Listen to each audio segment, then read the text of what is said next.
Good evening, everyone, and welcome to the Brian Crombie Radio Hour on Saga 960.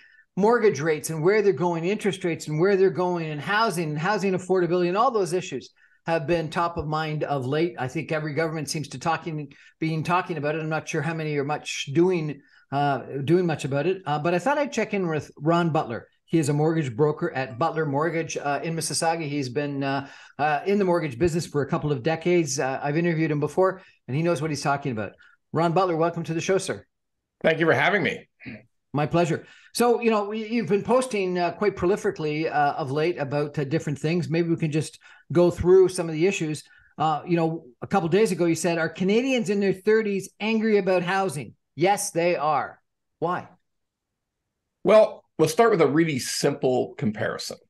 So for people in my vintage, which is a pure boomer, when we first were able to buy a home, interested in buying a home, when we're age 30, the average price of a home in Metro Toronto, in the GTA, was approximately 3 times our annual income back when. That's some 2.5 to 3 times. So obviously that's something that is important, an important metric to maintain. If we fast forward till now, it's 9 to 10 times average income is the price of a home. 9 to 10 times. 9 to 10 times. If you think about it, average incomes are around, average individual income around, even generous, be like 72,000 here, and the houses are 1.1 million. So that's a wild number. If you start talking about family income, even average two-person family income, let's throw it out at $155,000. That's 8 times. I mean, it's just no comparison to what it was when 30 years ago when I was looking at purchasing a home. There's just no comparison. And you say the bad news is that the current approach from politicians is they blatantly lie. Seriously, you think the politicians blatantly lie? Sure. If you think back to the last election in 2018, federal election in 2018. There's a promise of building an additional 1.5 million homes from the federal Liberals. Not even close, not even relevant to discuss. Then again, in the last election, we're going to build 1.5 million additional homes. Like if it never came true the first time, and now it's definitely not coming true the second time, at what point don't you just call it a lie? So what do you think the solution is? The solution, there's lots of solutions, but they're hard. They're hard things to do. Let's look at the GTA, for instance. In the GTA, on a brand new construction, like if we're building a bunch of townhouses in Burlington, for example, the average total cost of municipal, provincial, also all the levies, the permits, the fees, the inspection costs, you name it, it layers about $182,000 into the cost of every townhouse. So the idea being that what politicians will tell you is, well, okay, that's the developer. We want to charge the developer. We want the developer to pay. But the developer actually never pays. That's just another lie. The developer passes the $182,000 on to the person buying the townhouse. Okay, so hold on a second. With the current Bill 23, they've proposed reducing development fees, and several politicians have said all that's going to do is line the pockets of rich developers. That's ridiculous. That's just completely untrue. The right approach, to my mind, would be to say, in the case of a first-time home buyer, let's put our money where our mouths are. Let's say that, well, if you prove that you're a first-time home buyer, we're going to cut those right in half. Like, you're getting credit. We'll give you a $90,000 credit against the taxes and the fees and the permit costs. Look, we just have to look at it this way. In the real business world, if you increase the cost to a manufacturer, it doesn't matter whether it's a car or a can of soup. It doesn't matter if it's taxes on gas. I mean, if you increase the tax on gas, Shell doesn't pay. Like, Shell doesn't absorb that as a loss of profit. They just pass it on to the consumer. If the car part goes up, if there's a chip shortage and the price of chips goes up to finish the car, they just raise the price. There's no company that just absorbs a cost, a tax, or an increase in their parts price. Nobody just absorbs it permanently and says, yeah, we're just going to make less money.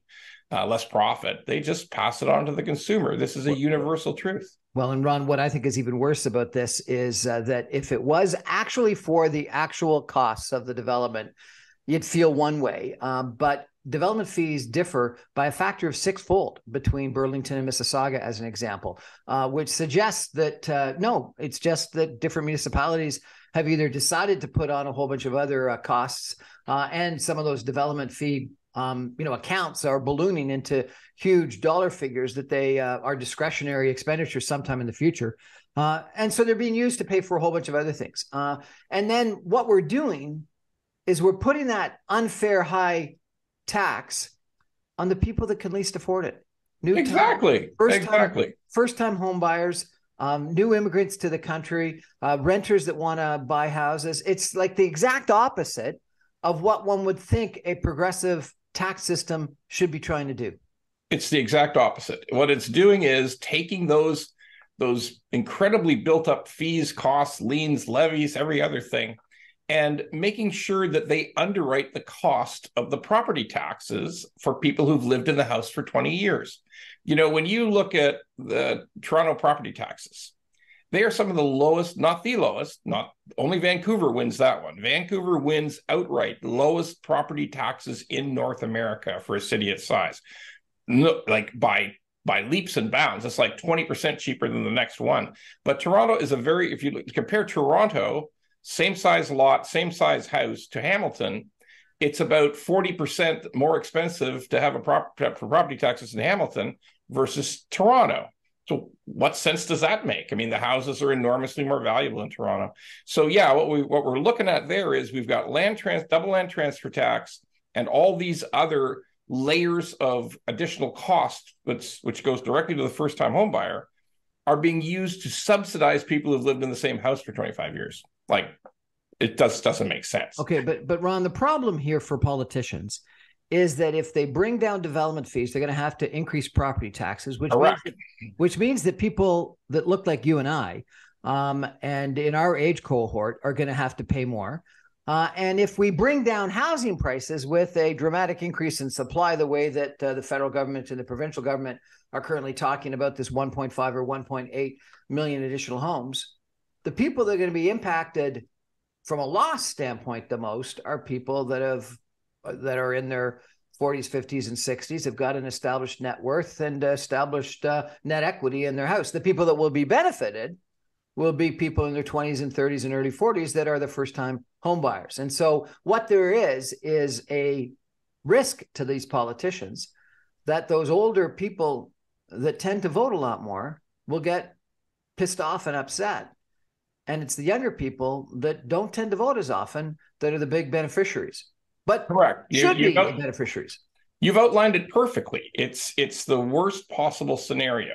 It's the people who are the most reliable voting bloc, have had the best results from this whole run-up in real estate prices, and they hate the idea of losing any equity in their home, even if they wish their kids could buy a house. But at the end, we have to come back to fairness. Fairness has to trump everything.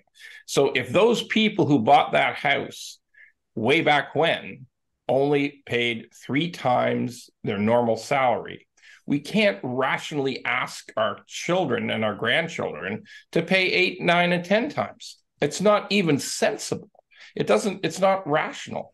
I mean, if you just explained that to these folks, showed them, because by the way, that's a stat that's rarely mentioned. Very often when we get reactions to these kinds of calls, and we get calls, we get emails, we get messages that, hey, I had a really hard time coming up with a down payment. I thought my house was really expensive back 30 years ago.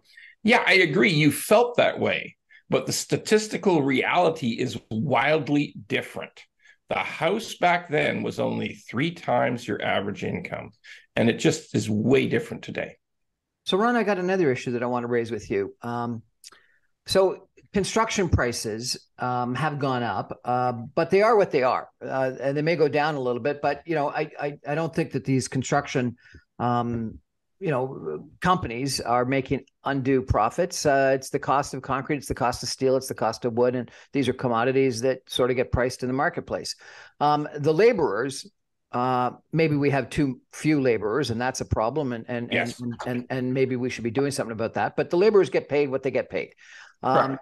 The developers, on average, make about the same sort of profit. And frankly, you know this best, I think, probably. But banks that are providing the construction financing won't give you money unless they can see a pro forma that the developers are making a certain amount of profit, because they want to make sure the developer is actually going to finish the project. So if the developers make what they make, the construction costs are what they are, the labor costs are what they are.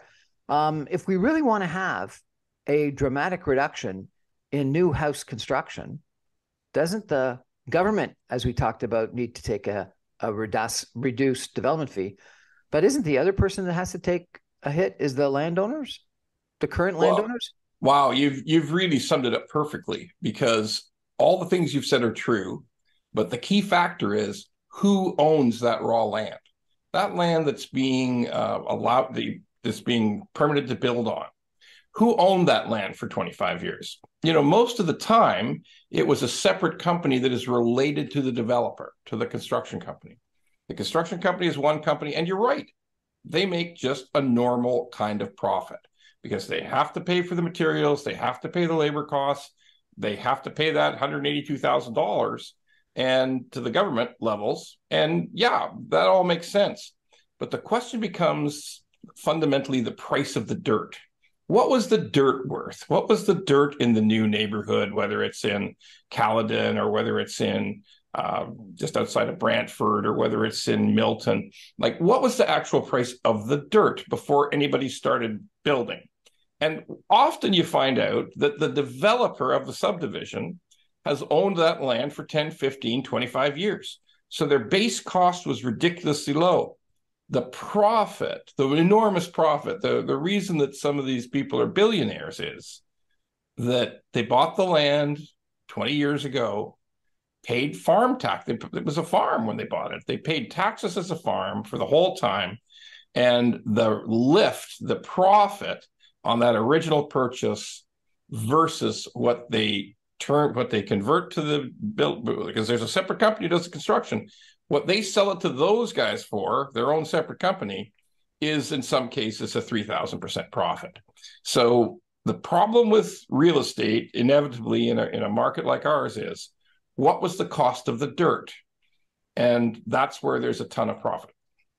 And I think part of the problem is that the people that are the owners of that dirt, the long-term owners of that dirt, like this restriction of supply, because they love it. They absolutely love it. You've hit the nail on the head again. They absolutely love the choke off of supply. And that's what we got to increase dramatically, because we've been building, according to CMHC, like a half of the number of housings per year that we actually need if we want to have, number one, housing for our population growth, and number two, any reasonable amount of affordability. Well, that's a big challenge that we've laid out. What's your solution, Ron? Well, we've got some movement on it. We've got the Ford government proposing to open up some greenbelt, to start to cut back the enormous lengths of time involved. We've talked about some of the expenses, but time is also an expense. Peter Gilligan said it perfectly, the guy who runs Mattamy. He said it perfectly, the founder of Mattamy. He said, I can get a subdivision from application to backhoe in the ground in Texas in 6 months. From application to backhoe in the ground, 6 months. In Ontario, it's 8 years. So you have to ask yourself, that 8 years is a running expense for the company. Okay, send it, resend it, check it, change it. Here's another alteration, send it again. Get a more advanced environmental study, send it again, on and on and on. That's time cost factor, okay? Like, we have to accept the fact that this doesn't make sense. It doesn't make sense. It's 6 months in Texas and 8 years in Ontario. We're going to take a break and come back for some concluding comments with Ron Butler of Butler Mortgage in just 2 minutes. Stay with us, everybody.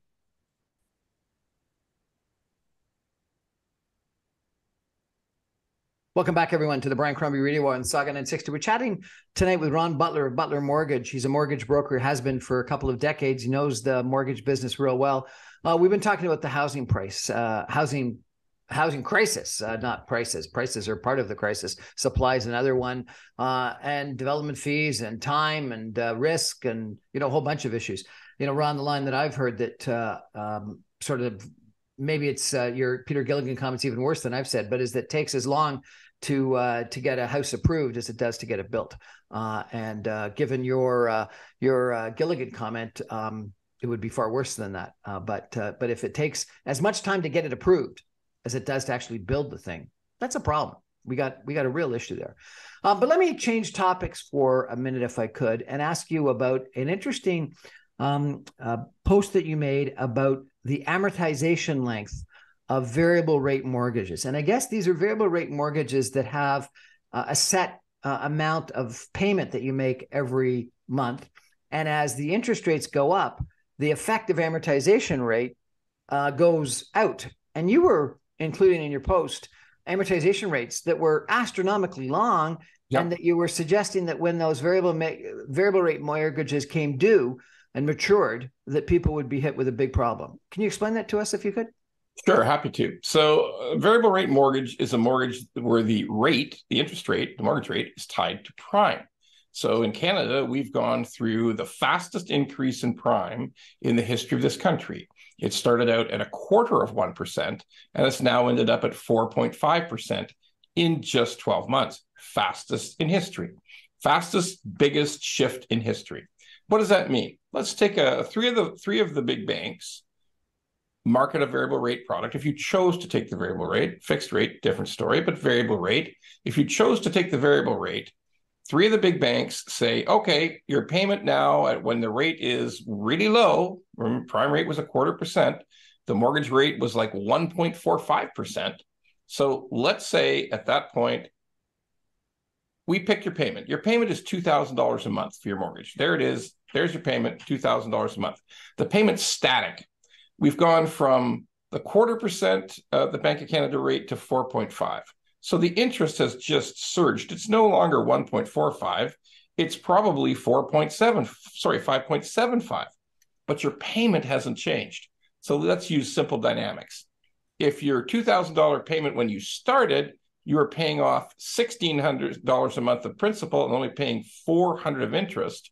Now, because the rate inside that payment has gone so high, you're only paying off, let's say, maybe you're not paying off anything. Maybe you actually owe the bank money because the $2,000 payment, the interest is now $2,010. I know this sounds crazy, but this is happening.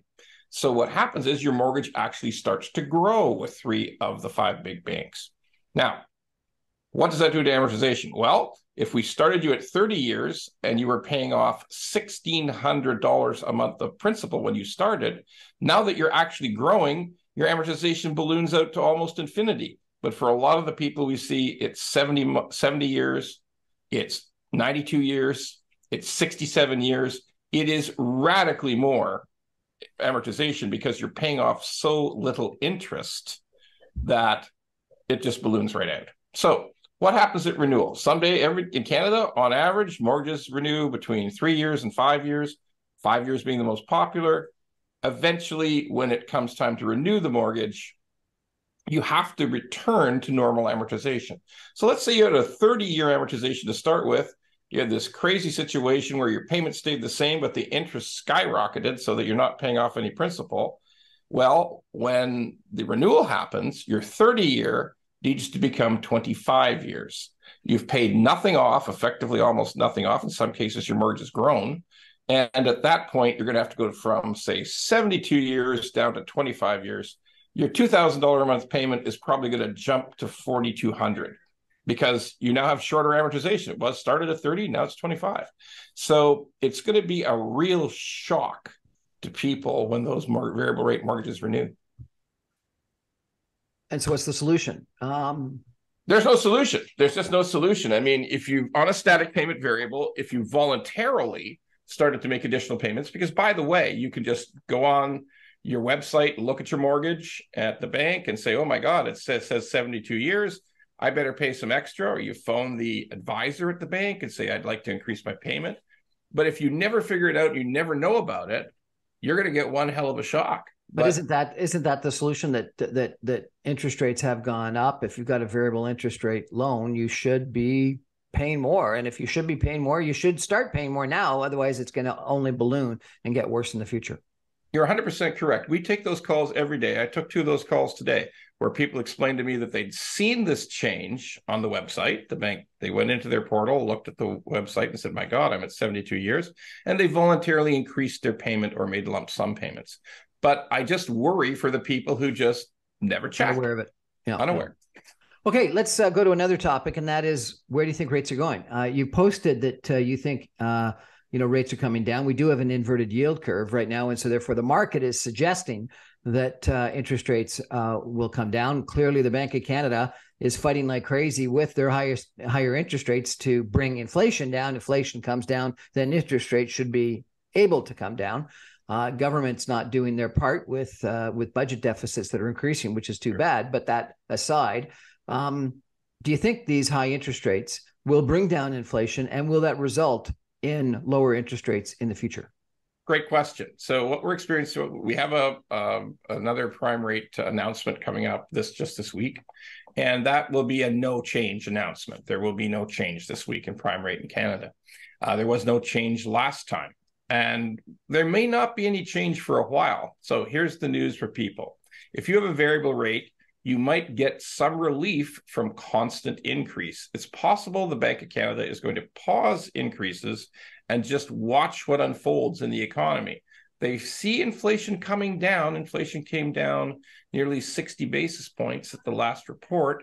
So the Bank of Canada is probably in a mode where they're going to watch and wait.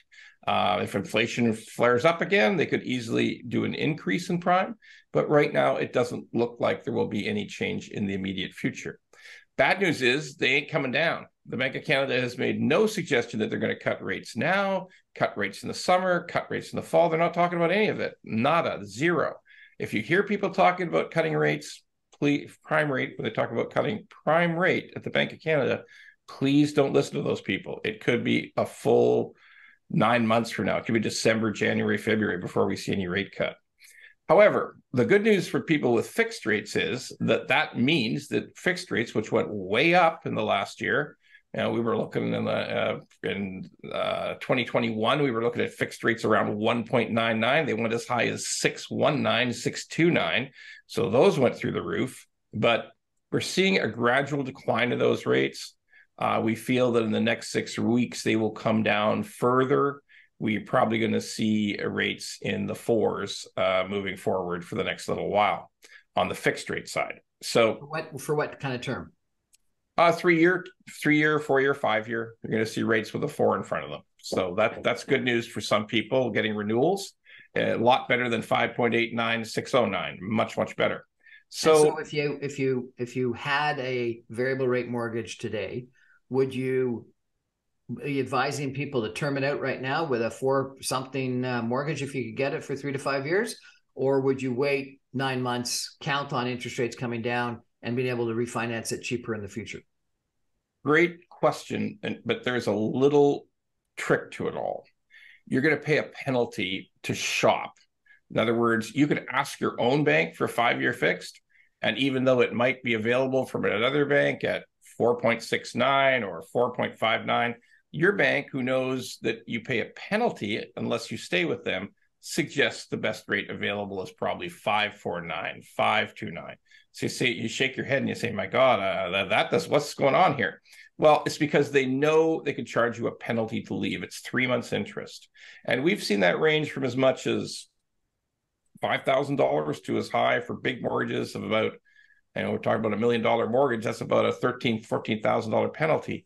So people are less likely to want to make the change until those rates come down further. When the bank who's offering the great rate gets down into 4.19, 4.29, then the math will support paying the penalty and escaping from your existing bank. So it's not quite yet, but it may be soon that change can happen. This policy that the government of Canada, the Bank of Canada, has been following, do you think it's the right one? Well, they didn't have any choice. I mean, you can't let inflation rip into the 10% range. It's too dangerous. It becomes too locked in place, and it's very destabilizing. Ask anybody in Venezuela what it's like to have 90% inflation. They'll tell you it's the worst thing on earth.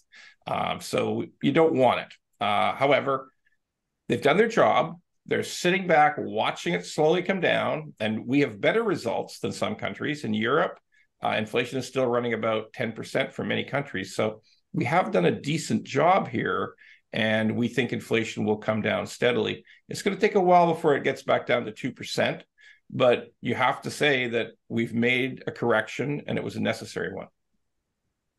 Well, this has been a great conversation. I really appreciate it, Ron. Let me close with one final comment to bring this sort of all together. We've talked about how housing prices should come down, and that housing supply needs to increase if we're going to house all the new immigrants and people that young people that are renters today and or living with their parents and want to buy someplace to live.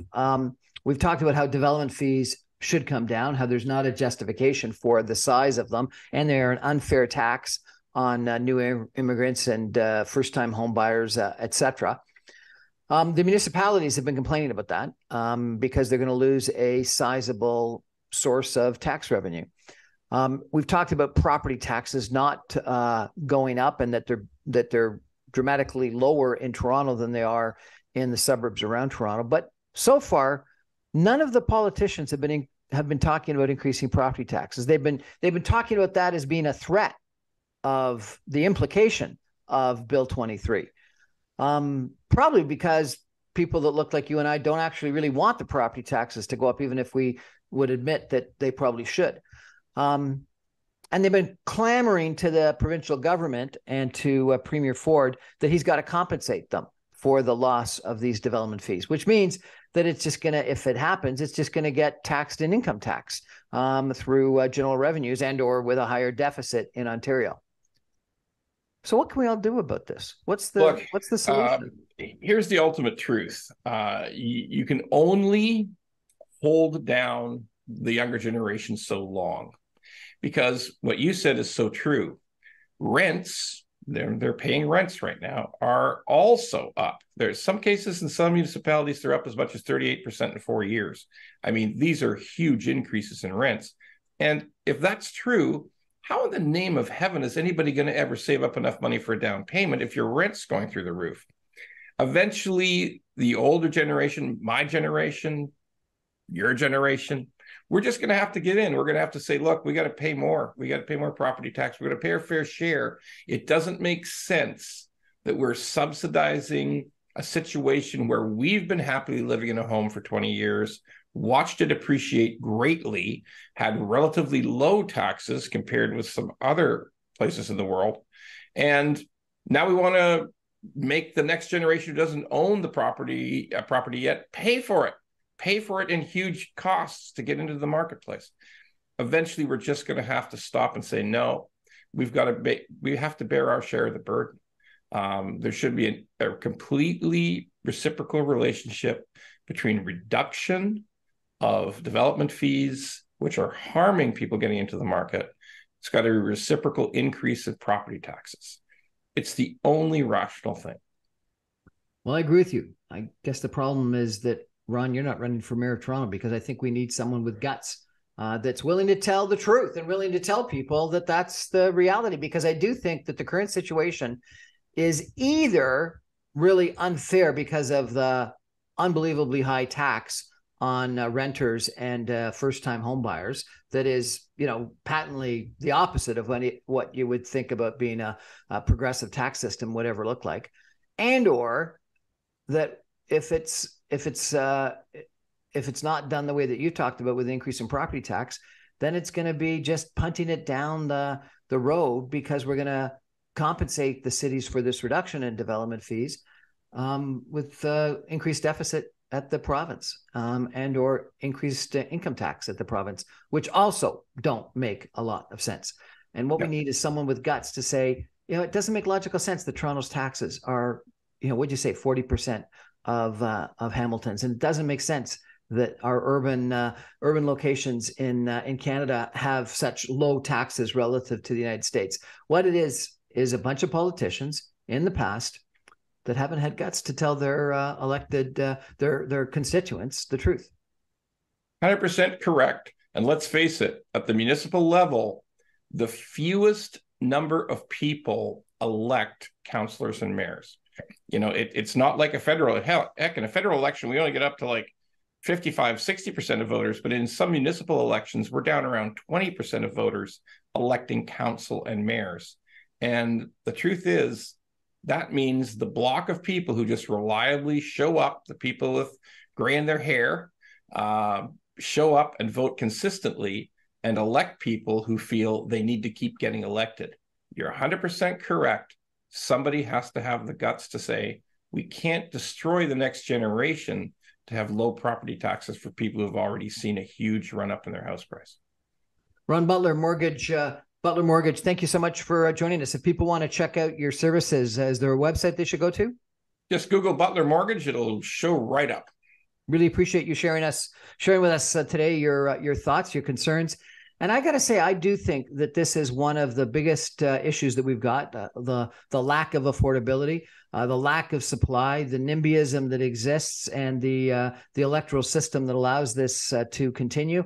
I think it is an intergenerational transfer of wealth from young people to older people, which makes no bloody sense. We are the first generation in history that are spending more on people over the age of 65 than on people under the age of 20. And it's a travesty, and I think it's wrong. And it's our current municipal politicians more than anyone else that are doing this. And I think it's just plain wrong. Anyway, that's our show for tonight. Thanks so much for joining us.